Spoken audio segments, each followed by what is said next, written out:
Good morning, everybody. We'll do it again.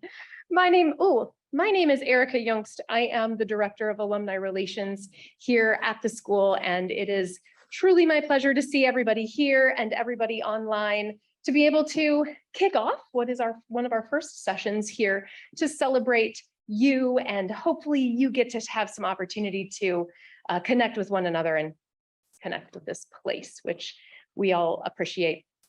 So I get the opportunity to kick us off today by introducing our moderator for today's session. And you'll see that we have an empty chair. We will fill Dr. Milam in when he arrives, but I just want to make sure we get started and use the most of our time. So I get Dr. Tanjala Purnell is our moderator today. Dr. Purnell is the founding director of the BOLD Health Equity Initiative here at JHU. She holds faculty appointments in the departments of epidemiology, health policy and management, health behavior and society, and surgery. So she's really bored all the time. She is an internationally recognized epidemiologist and health services researcher who leads novel efforts to address disparities in organ donation, transplantation, and related chronic conditions, such as kidney failure. So now, without further ado, I will turn it over to Dr. Purnell. She received her PhD from this Bloomberg School in 2012, and she will introduce you to our panelists and who will be honored with Alumni Association Awards here in just about an hour. So without further ado, Dr. Purnell.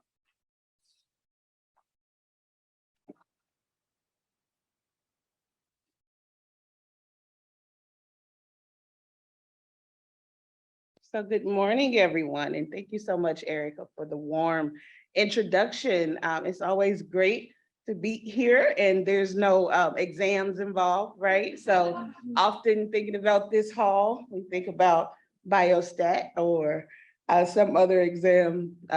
No disrespect, Marie Dina West, we love you. So I'm so excited about today's panel discussion on fighting for justice and health equity. And I think that this is such an appropriate and timely topic, especially for today and all that we are going through, but always, right? And so it is my esteemed pleasure to introduce our panelists. So we will start with Dr. Daryl Gaskin, a PhD, 1995. Was I supposed to say that out loud? Yeah. Okay. And Dr. Gaskin is the director of the Hopkins Center for Health Disparity Solutions and the William C. and Nancy F. Richardson Professor at the Bloomberg School. He holds appointments in the departments of Health Policy and Management, as well as in the School of Medicine.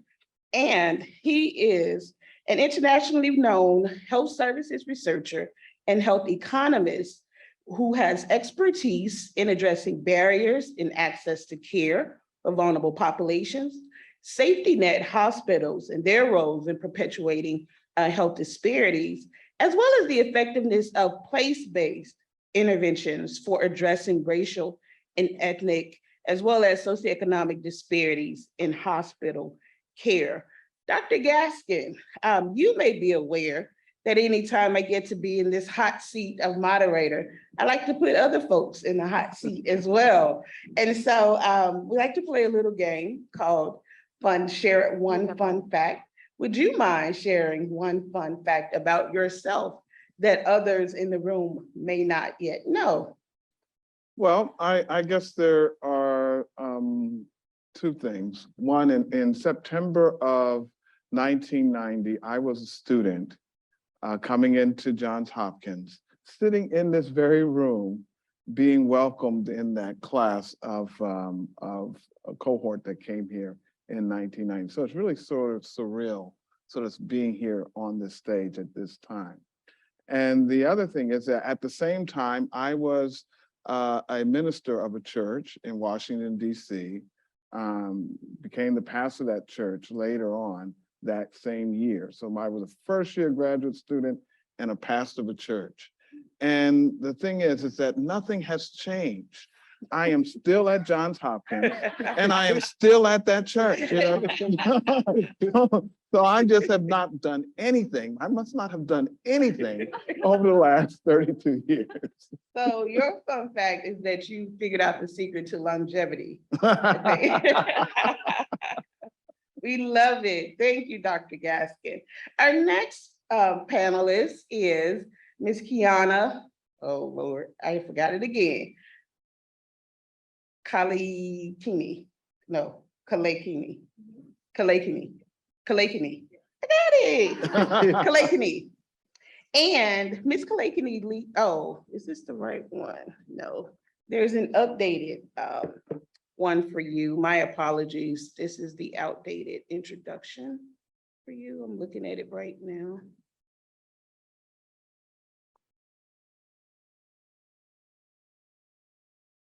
Sorry, I'm pulling it up on my phone.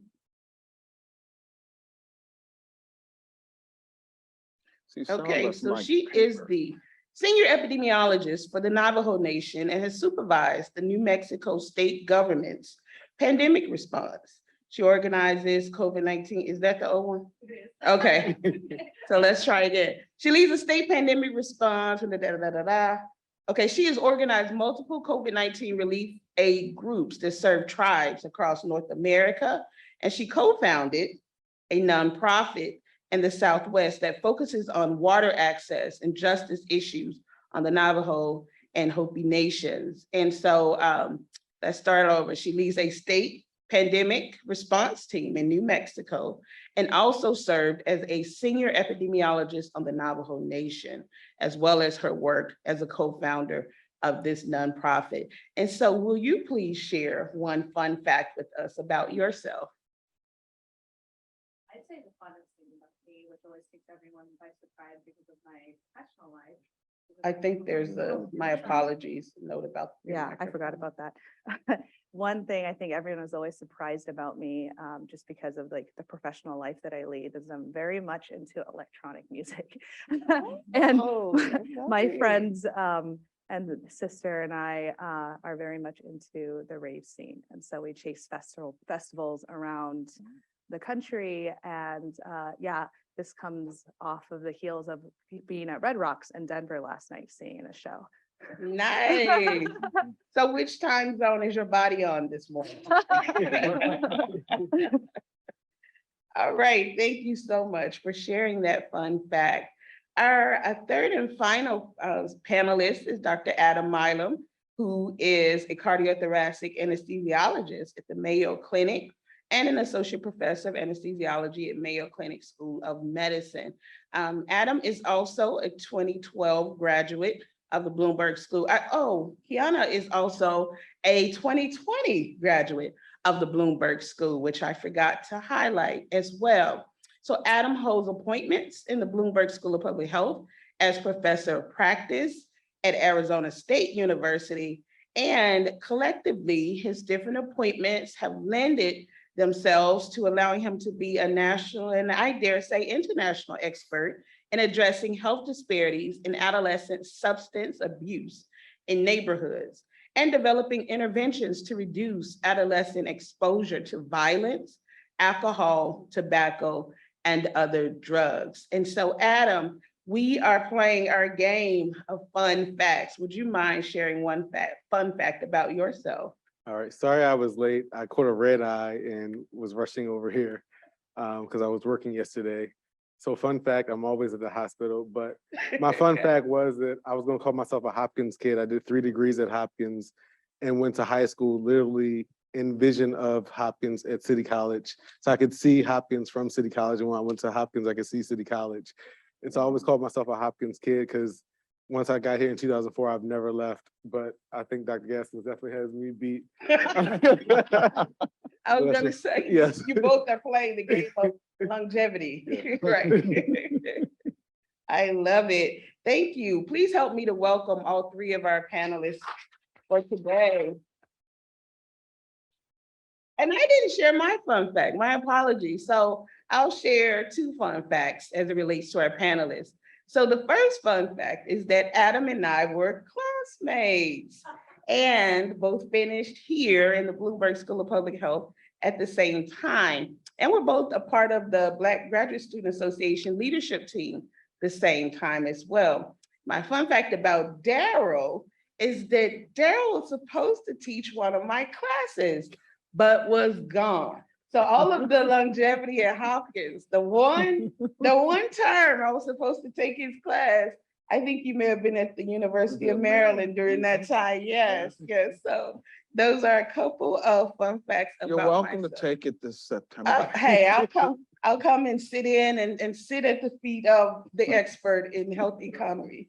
Yes. So I want to ask all of our panelists to share what aspect, because you're all obviously been doing tremendous work to advance health equity for a very long time and in different capacities. But I would like to invite you all to share what aspect of your work are you most proud of? Kiana, would you like to start us off on that one? Sure. And so I should preface this by saying that I consider myself very early career.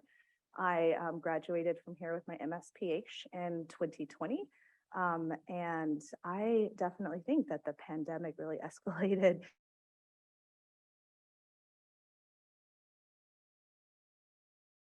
proud of the fact that throughout the pandemic, I've been able to exercise my culture's most intrinsic value. I'm from the Navajo Nation of community service. And so, which is why, so I feel like things, when you get to this level of education, you really feel this sense of responsibility to serve. And the pandemic, really challenged me to put myself out there. I graduated right amidst the pandemic in May of 2020. So COVID has been my life for the past 2 years. And I am just really grateful that I finished at that time and have been able to do the work for my community that I've been able to do. That's wonderful. And we're very proud of you, being trained during a pandemic is no cakewalk, but also making a difference at the same time is certainly commendable. So thank you for your work. Adam, let's go to you next. Okay. So when I was completing my graduate degree here, when I was classmates with Tanjala, I focused on the impact of the built and social environment on adolescent behavior, specifically substance abuse. And one of the salient features of the neighborhood environment that kept coming up was the presence and density of alcohol outlets. It came up from policymakers, community members, and in our research. It was related to every outcome you could think of for adolescent health. And so a lot of the work from my dissertation and the work with my colleagues examined the impact of alcohol outlets on adolescent substance abuse and violence exposure. And that research was used to rewrite the zoning code for Baltimore City, and was the first zoning rewrite in 40 years. And so it was 3 things related to alcohol outlets: the right spacing, right licensing, so they couldn't be within 300 feet of another alcohol outlet. Some outlets were non-conforming; they were located in residential neighborhoods, and other ones were operating outside of the zoning code, which we knew about, but nobody was enforcing anything. And so that zoning code was passed, I think, in 2012 or 2013. So we're still waiting for the impact of that legislation. And as you guys all know, it takes sometimes decades to see impacts from legislation and policy changes. But I was most proud of that because I was able to work with the community and address a community identified need and support them with the research that we were conducting. That is truly amazing. And for those of you who did not have the chance to physically live here in Baltimore, I know that we have some viewers online. I think Adam can attest to this. There are neighborhoods within Baltimore City where you may see more liquor stores than grocery stores, right? There are entire neighborhoods with absolutely no grocery stores, yet you see liquor stores on every corner. So that is such impactful work. And we expect nothing less from the class of 2012, right, Adam? Awesome. So Darrell, should I say Rev? I don't want to call you Dr. Gaskin. So I'll call you either Darrell or Rev today. That's fine. Which one? Either one works. Darrell is a great name. I'm gonna call you Rev. And Rev is fine too. I answer to both. I like Rev. I'm gonna call you Reverend. All right. All right, Rev. So Rev, what are you most proud of? Well, I think my service in the state of Maryland, sort of the health policy apparatus, and as it affects health equity and health disparities. And I'll give you two examples. One, I was fortunate enough to serve on the Maryland Health Insurance Plan Board of Directors. And this was the insurance plan that provided health insurance for the high-risk population in the state of Maryland. And this is pre the Affordable Care Act. And there, what the charge of that board was to really make sure that people who couldn't afford health insurance because they had a pre-existing condition, that they actually could get it. And when I came on the board at that time, we had a great program, but not many people knew about it or were enrolled in it in terms of the way in which we priced it and the way in which we provided coverage. And so me, along with the other board members, we thought about thoughtful ways in which to engage really those persons who, like I said, they can't afford insurance, so they could get it. The other thing I would raise is that I was on the Maryland Health Benefit Exchange Board. So this is the board that was responsible for implementing the Affordable Care Act in the state of Maryland. Mm-hmm. And so this board managed to, in addition to standing up a website so that people can enroll, this board was responsible for setting all the policies with regard to how the insurance plans would actually work, how they would interact with the public, and making sure that places in the state that were underserved, that they actually had access to good insurance with a good network and so forth like that. And so it's that kind of work that I really like to do, because it allows me to really, in a real sense, translate the things that I've known from my own research and the research of others, and then see that it actually hits the ground in terms of it actually affects people in their everyday lives. So those are the two things I would lift up. And and we know that the state of Maryland, in a lot of ways, are ahead of this state, and the policies around insurance and some of the protections have been ahead of the game for a while compared to the implementation even of the Affordable Care Act in other states. So that's amazing that they were able to tap into experts like our good friend, the Rev, and his expertise as Dr. Gaskin, and working on implementing these changes. The thing I love about what all three panelists shared is also, one, the long-term impact of what they shared, but also the broad scope of the number of people who will be impacted by the three things that they highlighted. Perhaps people who may never even know their names, but will later reap the benefits of this work. And I think that in this space of health equity, being able to say that you are a part of these broader initiatives that will have lasting impact for generations, I think that is such amazing work. Kiana, I want to ask you about trust, right? So we know that one of the biggest pieces of being able to effectively do health equity work, and in particular in partnership with those who are impacted, involves earning, right, the trust, not assuming that people will give us trust because of our titles, but actively proving ourselves to be trustworthy. I love the fact that you shared that you are a member, right, of the tribe. Are there other lessons learned or aspects of your training here or elsewhere that you believe would benefit others who may want to do this work? How do we actually earn the trust of the communities that we are serving?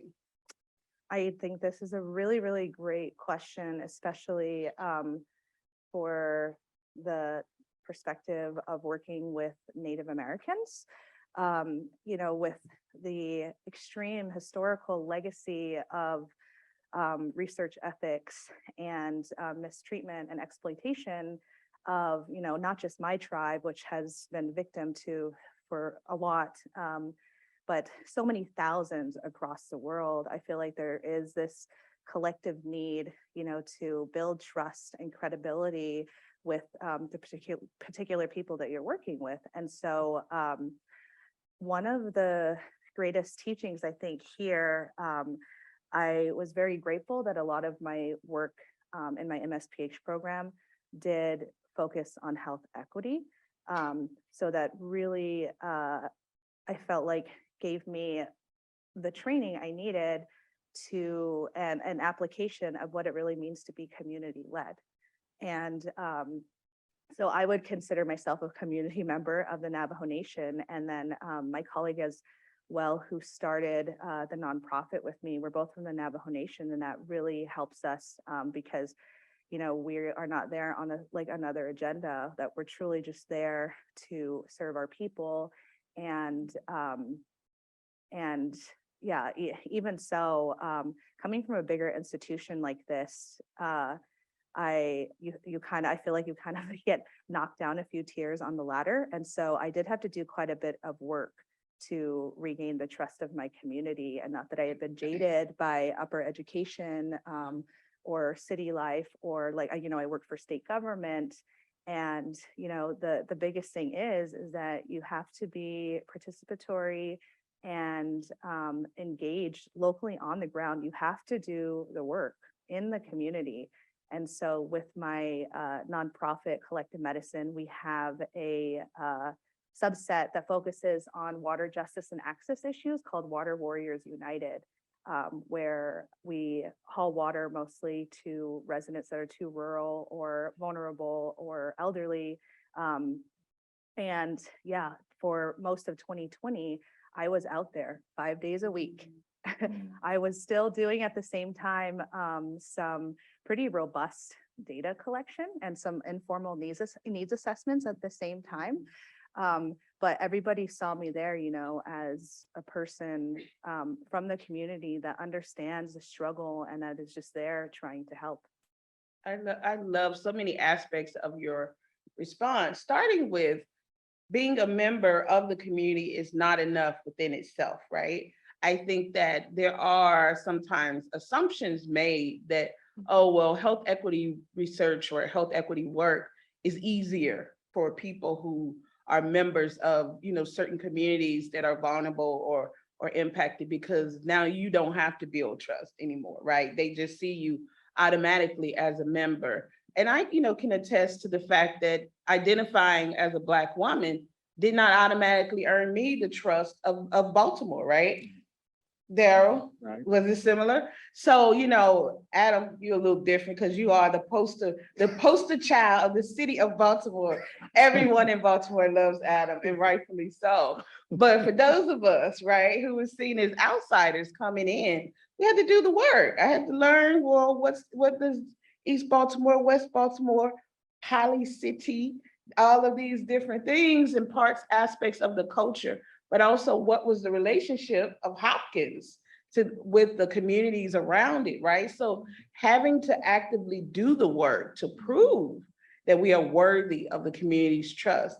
The other aspect of what you shared is the formative work that you mentioned doing in addition to sort of your official work to complete your degree or to advance your work. The other lesson here I hear is that doing this work often requires uncompensated labor, or sometimes requires non-traditional hours, right? So not the traditional 9 to 5. Sometimes it may be late at night. Sometimes it may be on weekends or Sundays, if some of our partners may be churches, for example. So, thinking again about what it takes to do this work and to do it well. So thank you very much, Kiana. Those are really important lessons. So Rev, you answer, I like it, yes. I know that you've also, in addition to doing work that, of course, advances the science, also in partnership with community groups, et cetera. Another key group that you have been able to effectively work with involves professional societies, right? So for those of you who don't know, let me not make it up. You had a very senior leadership role with Academy Health for a number of years. What was that title exactly? Well, I was on the board of directors for probably about 10 years. Wow. And I served as on the executive committee for that board for about 4 years and was the chairman of the board for 2. And so I you know, Yes, I did a few things.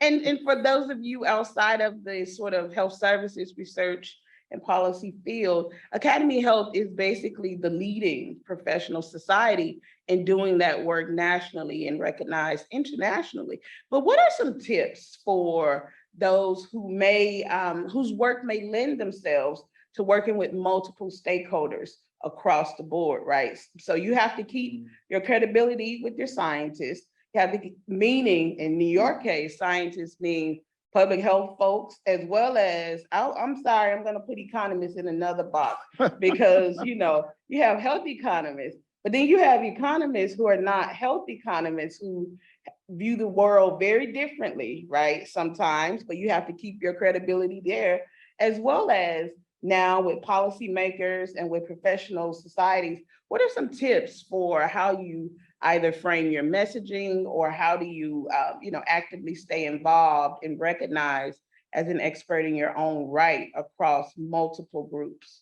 Well, first I would say one of the keys is sort of academic humility.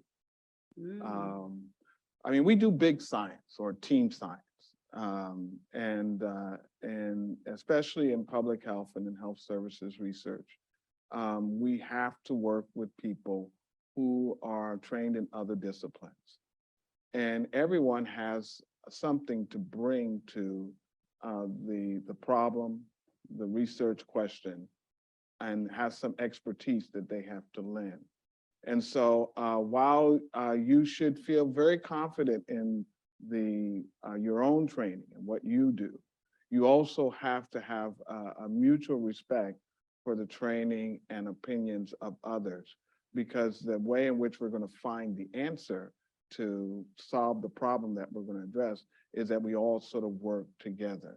And so academic humility, I think, is one of those things. The other thing is that when you realize that you are working in a team, you recognize that you don't have to have all the answers. And as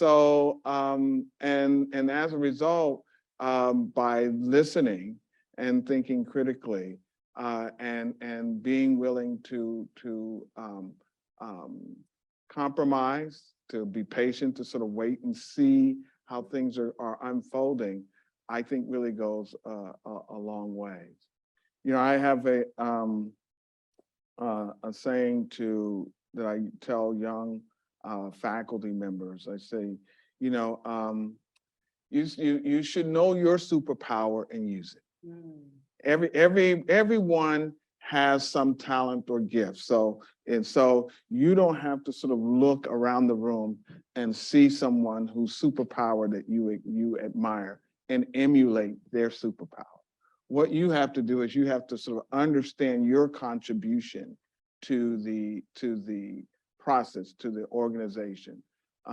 When you assemble a board of directors, you assemble a board of directors for the benefit of the organization. You may bring one expertise to the board. Someone else will bring another expertise to the board. Now, if you are proficient and excellent in bringing what you bring, and then you also allow others to bring what they bring, then you can really be very successful at what you do. And so you have to be able to, one, know what you can do, and then also know what you can't do, so that you can say no at the appropriate time and not take on tasks that you're not able to perform when there's perfectly someone there like Adam or like Kiana who can do the work that is before us, and allow them to do it and be willing to celebrate their efforts. I love that last piece, be willing to celebrate, right? The efforts of others, being able to effectively play in the sandbox and not feel like oh, this is mine, and this is mine too. And maybe one toy is yours, right? But you're not gonna make many friends if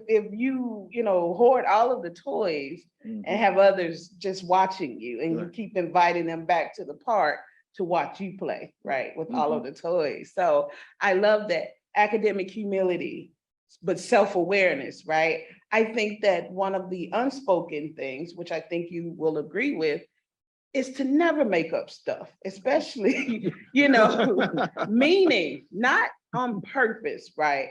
But going beyond the bounds of what we know for sure, right? So sometimes it's very tempting when we walk in certain rooms to want to have an answer to everything. Right. And that's what I mean when I'm saying, like, inadvertently sometimes making stuff up or not doing a thorough fact check on things, because the fastest way to lose your credibility, and not just in the scientific space, in the communities, right, Kiana, that you want to serve, if you went back home and started making up stuff, they were gonna say, get behind me, right? Like, no, you can't work with us anymore. So, it's so important. And I think that's where that humility piece comes in, right? And being able to confidently invite others whose expertise, complements your own, right?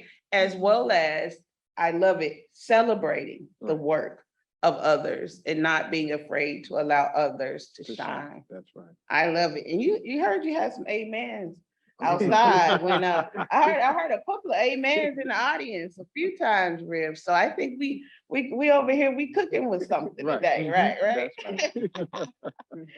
Adam, I saved this one for you, right? So you have a very unique combination of skill sets, training, etc. So you, and correct me if I'm wrong with my timeline. So you trained and became a public health expert, and then you trained and became a clinician scientist, so a clinical expert who also continued in the research world, right? Actually, my timeline is wrong. I should say before then you became a public health practitioner, because much of the work that you're doing is also directly impacting public health practice and policy, right? So that probably was number two. And then you trained and became a clinician scientist and a clinician in your own right. Tell us about why that unique combination of skills, and what has having such a unique combination of skills allowed you to do that may be a little different from others, or even how you may view the world, right? So let's start there. I just want to let you guys know I did not put the word expert in my bio. I So did. she I added did. that. I did. I inserted it. But that's a question I often get. How do I combine public health and anesthesiology, right? Because they're on different parts of the spectrum. I'm hoping this comes up less often in the future, because we need more public health trained physicians and medical workforce. And Bloomberg is doing a great job of making sure we have public health minded and focused clinicians in general. And I got a good experience with that here with my mentors, Josh Schofstein, Deborah Verholden, Lee Bone, who's still here. I worked with Lee Bone as an undergrad student, and we still collaborate on projects. But for me, I use my public health training to help me question the existing structure within medicine and determine how we can better improve care delivery. Within medicine and physicians, we're pretty stubborn and resistant to change. And so some people are still practicing things that they learned in the 90s and haven't evolved at all. And that's difficult for a lot of physicians and medicine in general. I think that's why we spend so much on medicine and hospitalizations, because we haven't changed the way we practice for decades. And so for me, my public health training, I can identify a problem with my individual patient and think about how I can apply that at the population level to improve care delivery for especially segments of the population that are often underserved and overlooked. So the training has come into hand for each and every one of my patients and all my clinical experiences, especially around substance use. We have a big problem with that with a lot of our patients, chronic pain patients. And being that I trained in the Department of Mental Health and focus a lot on substance abuse, I can apply that to my patients. So it's really taking that individual one-on-one interaction, me as a clinician with a patient, and figuring out how I can expand that at the population level. And that's helped a lot with interventions and strategies within the hospital, at my institution, and some of the research that I've done. I love it. I have a question for you. When you mention I would say, epidemic of substance abuse, and I'm thinking, oh yes, the anesthesiologist, right? But on the flip side, have you had any interactions as it relates to what we know about implicit bias and pain management, for example, for Black patients, right? So have you been able to yet lend your voice to that space around, the flip side is we know that medicine is practiced differently based upon, when you mentioned folks practicing based upon outdated information or information that was just made up, right, in the start. So have you had to lend yourself to any of those conversations yet as it relates to pain management? Definitely. I definitely use my voice to advocate for patients who are often, like I said, overlooked and not treated, get the care that they deserve. She's a good moderator because I actually just submitted a internal funding opportunity at Mayo to look at differences in intra-op pain management by patient characteristics. But I promise this wasn't not scripted. I didn't share that information. I had no clue. But there is some preliminary data that specifically in the OB literature, obstetrics, that African-American women are less likely to receive laboring epidurals when they're about to deliver. And I think we see the same thing with our patients intra-op, that certain segments of the population receive less pain meds, which they shouldn't. There's no biological difference where they should require less pain meds. We see it gender difference and a racial difference. And so the study that I just submitted was actually awarded funding for that. We'll look at intra-op pain management. Oh, it's funded. It's funded, yeah. I was about to get on this mic and say, Mayo, you're up. Fund this important work.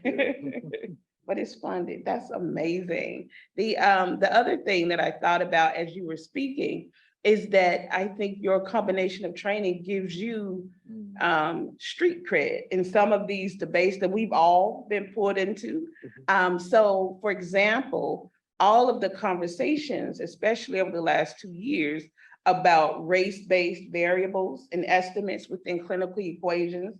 I know I was dragged into it, kicking and screaming, because of the association with kidney disease. Sure. And I know that several of us, regardless of whether we wanted to jump directly head into that debate or not, had to, right? Based upon either our roles in professional societies or our roles as research scientists, but it sounds like also your role as a practicing clinician may also sort of give you a little bit of more even of street cred, right? When you are saying things, you're not seen as, oh, well, just those public health folks over there making noise, right? It's the we collectively. So I love it. I think that there are, so many different ways that we've heard our panelists talk about how we can make an impact, lasting impact, how we can basically prove ourselves to be trustworthy, how we can play well in the sandbox, right? And how we can use our collective skill sets and training and interest to lift our voice in spaces where often the prevalent presence may not be one that necessarily prioritizes health equity first and foremost. I want to invite our audience at this time. I know that you all may have or should have some burning questions or thoughts or comments for our panelists, and we would love to hear from you. So I think that many of you are recent alum of this school, and we do not train shy and cowardly people. So our lesson number one in health equity is lifting your own voices, right? You can tell I'm a teacher, right? So yeah, question one. Let's get someone. We have right here. Hey, also class of 2020. Woo-hoo. You got it, buddy. So a paper just came out of Hopkins relating to the use of pulse oximeters, nodding your head, that they've been shown to consistently in these data overestimate blood oxygen levels in people of color, and that has likely been systematically denying or delaying treatment for COVID for people of color. But we've been using these devices for, decades. And, I knew at the beginning of working on a COVID study 2 years ago that dark fingernail polish could impact the reading. So why do you think it's taken us this long to, identify this kind of an issue in such a ubiquitous tool? And what do you think this says about some of the, inherent bias in our medical technology that we should hope would be objective? And where do we go from here? That's a great question. I don't know if I have a great answer for you. I'll back you up, class okay. of 2012. I Thank won't you. leave you alone. I appreciate it. But yeah, a lot of literature is coming out, especially around the pulse ox, which as an anesthesiologist, I rely on every single day. And to think that it could be inaccurate for certain populations is troubling and problematic. Of course, we have other ways of measuring oxygen in the blood, but pulse ox is our main tool. I think it's just the problem in medicine in general. Like the studies that we have aren't generalizable to all populations. We know that certain populations aren't included in a lot of studies, especially around clinical trials. And so until we improve that, we're going to have devices and procedures that don't work on all segments of the population. So I think we need to do more work in that arena. I think it was highlighted around the pandemic, like a lot of things around health equity were. Hopefully it doesn't fade out, which I think a lot of things have already done compared to the height of the pandemic in 2020, compared to now. We're just not talking about the things we were talking about in 2020. But I'm glad this research is still coming out.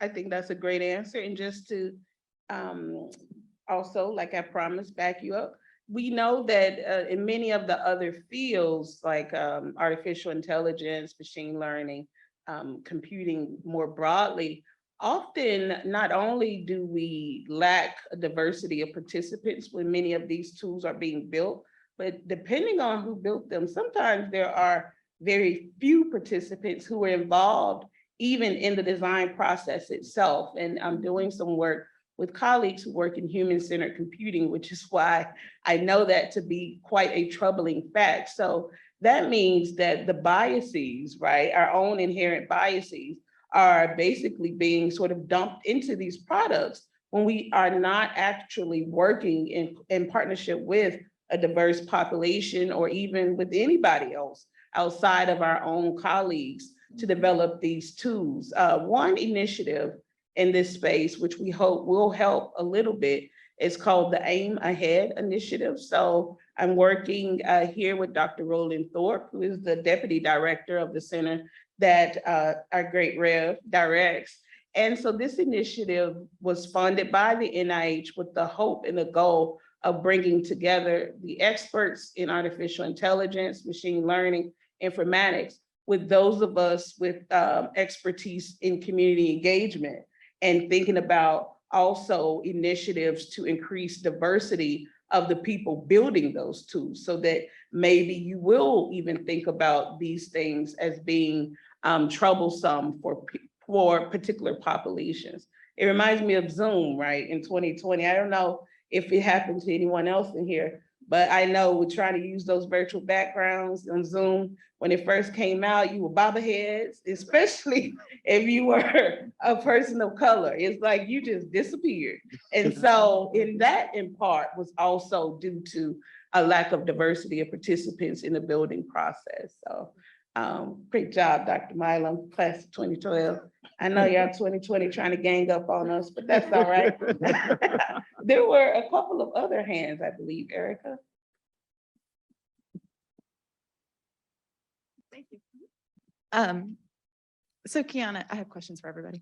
Kiana, if you're not part of the community and you're coming in as an interventionalist, what are some best practices for working with the experts in that community that those of us who want to break through and start those community discussions for finding interventions that we know the community wants? Where do you suggest we start? Yeah, that's a really great question. I think our foremost goal, obviously, is to be community-led. And so if there are others, outsiders who are wanting to affect change within these communities, I think that the best and ideal route would be to be much more so of uplifting other community members, so that they can take on those leadership roles and, get that work done. However, if anyone is familiar with the very, very terrible statistics about graduation rates in Native American communities and in mine, it's a little bit outdated, but only about 70 to 80% of students graduate high school. About 20 to 30% go on to undergrad, and anywhere between 3 to 7 actually go on to higher education beyond that. And so having experts, within that community is still very rare, which is why, people like me, when we get to these spaces like Hopkins, we have to have a very, very eclectic background. That's why I said multiple times I have my hand in so many things, but because of the lack of us in higher education, we still need that extra support. And so I think that the best way in is to work with organizations that already have built credibility and have established trust in these tribes. So for example, like the Johns Hopkins Center for American Indian Health works with my tribe and another Apache tribe as well. And I feel like a lot of other institutions or professionals from around the world really use that to collaborate to get work done on the Navajo Nation specifically. And otherwise, it would be approaching tribal leadership and even just community leaders as well. And so with our nonprofit work, my friend and colleague Zoll that I co-founded with, he is actually what we consider like a Navajo celebrity.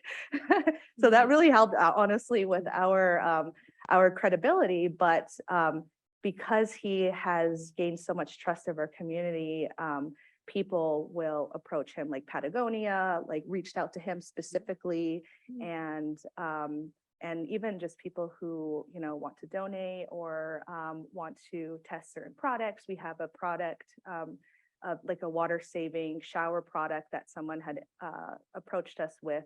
And they said that they had known about the water crisis on the Navajo Nation and our really gross inaccess to water, and had been like dreaming for years on how to get in. And so when he saw our work with Water Warriors, that's how he's found his way. That's awesome. Thank you.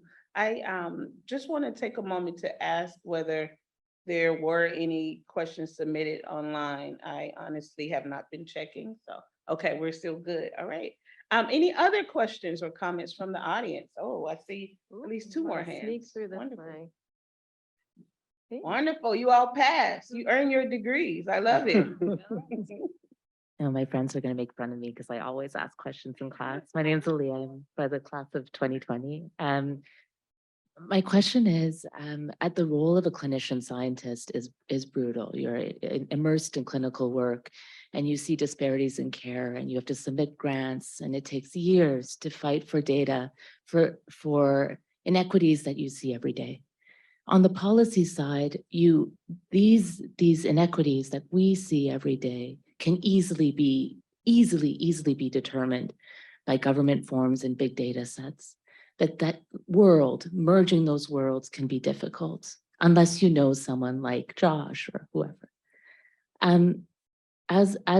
How do you recommend someone without connections bridge those 2 worlds? I work in the ER in Canada and we see disparities every day, but unless you know someone who's writing the bills, you know who to lobby, it's very difficult without applying for grants, fighting for inequities, doing the data, doing the research to fill those gaps. And often we don't have the time to wait.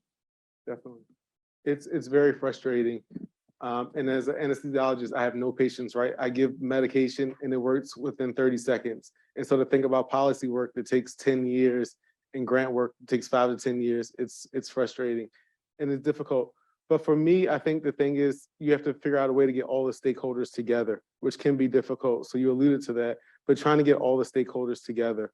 For a lot of our earlier work around alcohol outlets, we did the research and we presented it to the community and just one of the community organizations in the neighborhood, and let them run with the data and talk to the policymakers, because some of them may have a little bit more time and they have a bigger stake in the policymakers will listen to them because they're the ones voting for them. And so I think that's a good way, as we all talked about, partnering with the community and giving the community the tools that they need to fight for the change that they want. I think that's one of the ways that we can enact policy change and not eat up all of our time as clinicians. If I might add, I think two qualities you have to have is patience and persistence. Patience and persistence, because while you might be able to identify the problem, and you might also have a solution to the problem, you have to understand that the stakeholders, the other stakeholders, have their own agendas, objectives, their own concerns. And so if you're not patient, what will happen is that you will get frustrated with the slow pace of sort of bringing everybody to the table. The other thing is you need persistence, because you can put something in place and then because of time and circumstance, it might unravel.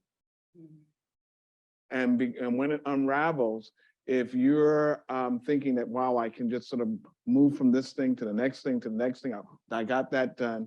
And then you'll look back and you realize that the work that you did a few years ago has been undone by some other agenda. So you have to be willing to persevere. We did health enterprise zones in the state of Maryland.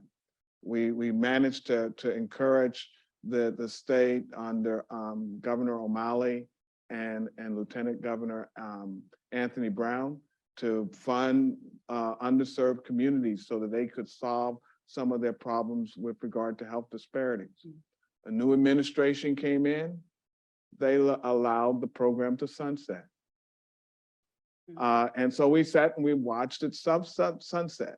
But then some person, there was some interest in the legislature to say, we need to do this program because it saved money and it improved health. And so another version of the program has come back. But if we're not vigilant about it, we'll find ourselves 10 years from now with underserved communities in Maryland who don't have the resources to address their health concerns. So it's patience and persistence. And it's unfortunate. One other thing, and I'll stop here, is I always tell I said, there's another team on the field. There is another team. I'm a diehard Giant fan, New York Giants. God bless And I would love, God bless you. and I would love to blame the Giants for losing as much as they do. But there is another team on the field. And so those of us who are fighting for social justice, fighting for health equity, fighting for to reduce health disparities, we have to realize that there is another group of people out there who are opposing us, and they are persistent too. And if we don't acknowledge their efforts to stop the things that we're trying to implement, what we will do is we'll get frustrated with our own teammates, saying, how come you're not doing enough? And not recognize that there are folks out there that really think it's a good idea that poor people don't have health insurance. Yeah. And they keep trying to make sure that poor people don't have health insurance. Yep. It's true. That's such great advice. And also, I know that we are approaching time. Oh, You got another amen, right? I was like, what was that? So we, we would love to thank our panelists, but we want to end on a note about balance. So in 30 seconds or less, I want to ask each of our panelists as our final wrap up to share at least one thing that helps you to stay grounded and really focusing on the taking care of yourself piece. Doing this work, as you've heard, takes patience, it takes persistence, but it also takes taking care of ourselves so that we will be around, right, to help the communities that we serve. How do you take care of yourself? And in your closing 30-second statement, what's advice around taking care of yourself? Adam, let's start with you. So I think the important part is having a community of like-minded individuals that you can talk to. So at the beginning of the pandemic, a lot of physicians involved in health equity work got together on social media. We did some campaigns, but we also just talked to each other about life and dealing with the frustration, dealing with COVID patients and seeing all the mortality within the hospital. So for me, that keeps me grounded, having a community of like-minded individuals who I can lean on when I'm having a rough day, a rough week, rough month. Same thing. Yeah, the same thing like when you submit that grant and it doesn't get funded, having someone to talk to so that you're not down for so long, you can resubmit the grant. But for me, it's just that community that helps me with the balance. I love it. Kiana. Yeah, I actually have a similar answer as well. For me to stay grounded, especially doing so many things, is really being able to return to the community and my family, and and finding support and even solace there, emotionally and spiritually. And my advice, though, of course, is easier said than done, and I don't even take this advice. But I think it's obviously very, very important to prioritize sleep, so that you can, when we are in these positions, we have to be on our A game a lot, and getting there with very little sleep can just affect everything. It's a domino effect of everything that you do throughout the day, and as you had said earlier, being able to say, as Reverend said earlier, being able to say no is really, really important. Even though people will reach out to you because they feel like you might have the tools, but you have to recognize too that you have the network as well. So if someone does ask you to do something, that you can easily find someone else. I love it. And Rev, you get to close us out. So I would say, just as much as you've invested time and energy in your career and in your professional goals, invest time and energy in your family and your loved ones. You have to spend time and make time for that part of your life. When I meet with my students, we talk about their career aspirations. And then I said, now I'm going to put on the hat of your parents. Who are you dating? Are you dating? How are you dealing with your personal life? Because you'll climb this mountain and you'll get to the top of it and you'll get there. And it will be a very lonely place if you don't have family in which to share these achievements with. And so just as much as you love your profession, you love working in public health, you love working in clinical, you better make sure that you have family that you love and that you care and that you're present with them, and that you go through this life with them. None of us are essential. We might have important jobs. When I first became pastor of my church, my faculty advisor, who was Richard Frank, said to me something which I always remember. I became pastor of my church because my predecessor passed away of a heart attack. It was a terrible thing. I won't go into the detail, but he passed away and I became pastor of the church. And he said to me, he said, "The king is dead, long live the king." Oh, Lord. And I heard that and I said, you know what will happen if you in your position today, if you drop, what will happen is we'll find somebody to replace you. We will find, you will have been important. We would appreciate you, we'll celebrate you. We'll find somebody to replace you and we'll keep moving on.